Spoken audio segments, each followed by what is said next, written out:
Selamat berjumpa kembali di dalam layanan audio Sahabat Seperjalanan. Hari ini adalah hari Rabu 5 Oktober 2022. Tema renungan saat teduh kita dengan judul Mahalnya Ketulusan. Mahalnya ketulusan. Firman Tuhan terambil dalam Amsal pasal 3 ayat yang ke-29.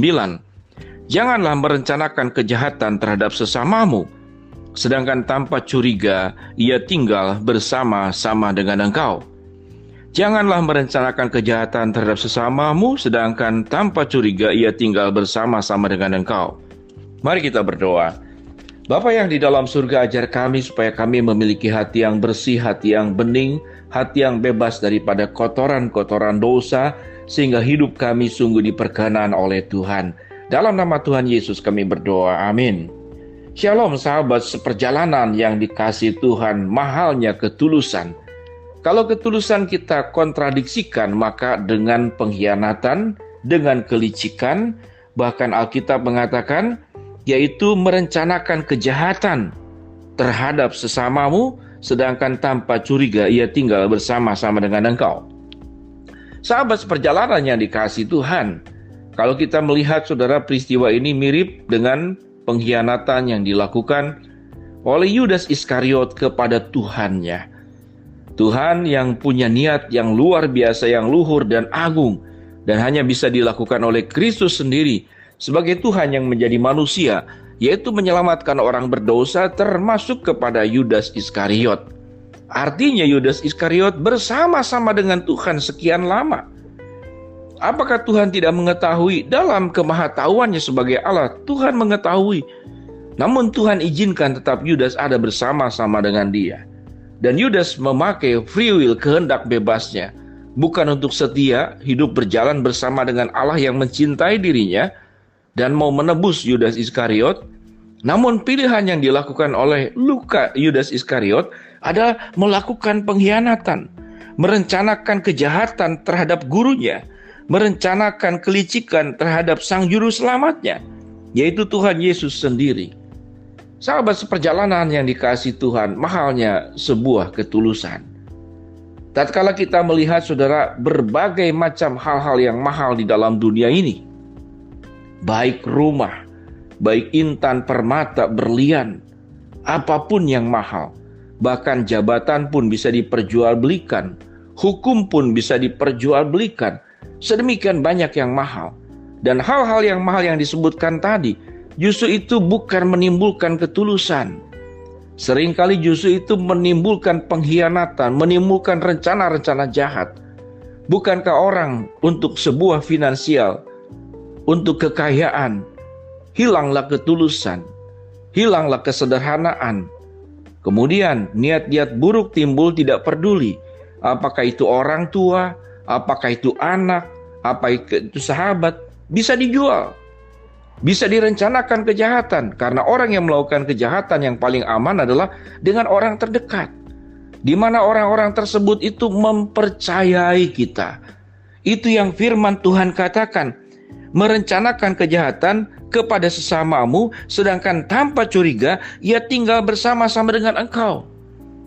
Orang yang tulus datang dekat dengan kita siapapun dia, tanpa curiga, dia tidak punya pertahanan, dia tidak punya pagar, dengan sangat mudah ditembus. Maka orang-orang yang tulus ini seringkali menjadi korban untuk orang-orang yang tidak tulus, untuk orang-orang yang licik, untuk orang-orang yang punya jiwa pengkhianat. Dia melakukan hal tersebut, dan gambaran yang paling besar adalah siapa? Yaitu Yudas. Dalam Alkitab, bagaimana Saul yang diangkat menjadi raja jatuh dalam dosa, mengkhianati kepercayaan yang Tuhan beri, termasuk Daud, termasuk raja-raja dalam perjanjian lama, hakim-hakim dalam perjanjian lama. Tatkala mereka tidak punya ketulusan bersama dengan Allah, mereka kemudian menyalahgunakan kepercayaan, menyalahgunakan wewenang, menyalahgunakan harta benda, menyalahgunakan peran-peran yang dipercaya orang kepada dirinya, sementara orang yang di sekitarnya yang mempercayakan dengan tanpa curiga. Hidupnya tidak ada lagi pagar pembatas untuk dirimu. Karena mengapa? Karena mereka sudah percaya kepada orang tersebut. Sahabat seperjalanan, Apakah kita termasuk daripada orang-orang seperti demikian?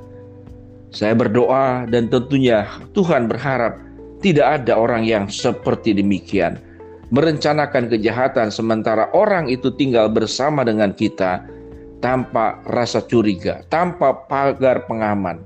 Karena mengapa? Karena sudah mempercayai. Sahabat seperjalanan, mahalnya sebuah ketulusan. Orang tua kita, ibu kita adalah satu contoh yang real, sekalipun ibu juga tidak sempurna, namun tulus mencintai kita, tulus mengasihi kita. Ayah kita berkorban, tulus mencintai, tulus berkorban untuk kita. Sehingga Tuhan menempatkan para anak-anak, kalau kita masih punya orang tua, hormatilah kedua orang tuamu.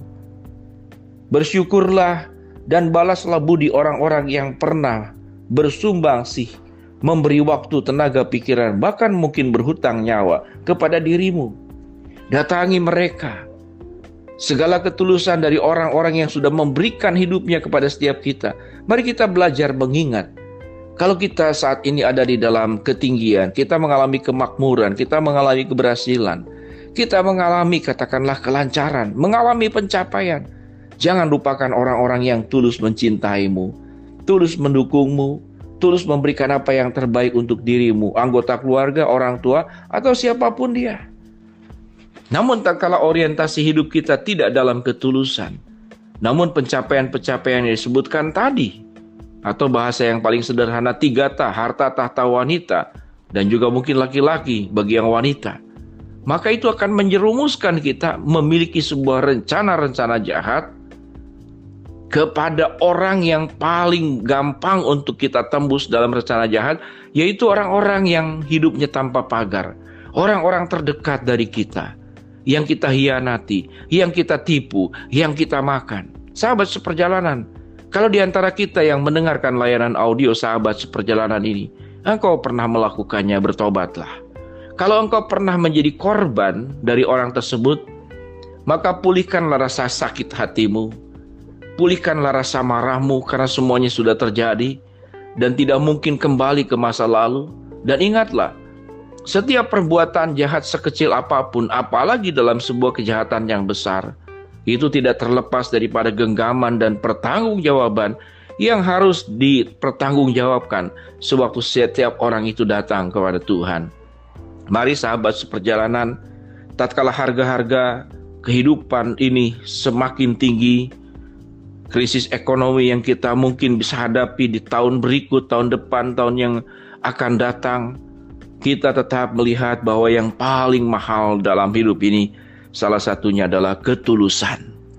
Biarlah hidup kita dijauhkan daripada niat-niat buruk, niat-niat jahat, niat-niat licik, niat-niat berkhianat, dan Tuhan pun memulihkan kalau engkau yang menjadi korbannya.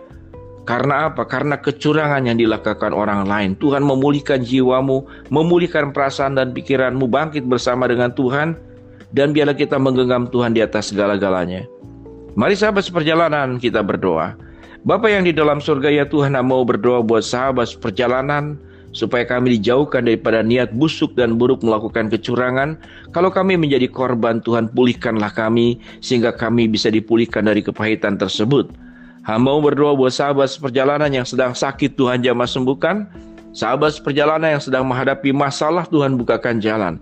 Sahabat seperjalanan yang sedang memohon, meminta sesuatu kepada Tuhan, Tuhan kabulkan dengan cara dan waktunya Tuhan. Dalam nama Tuhan Yesus kami berdoa, amin. Shalom sahabat seperjalanan, perjuangkanlah ketulusan, karena ketulusan itu sangat berharga dan sangat mahal. Shalom, Tuhan memberkati kita semua, amin.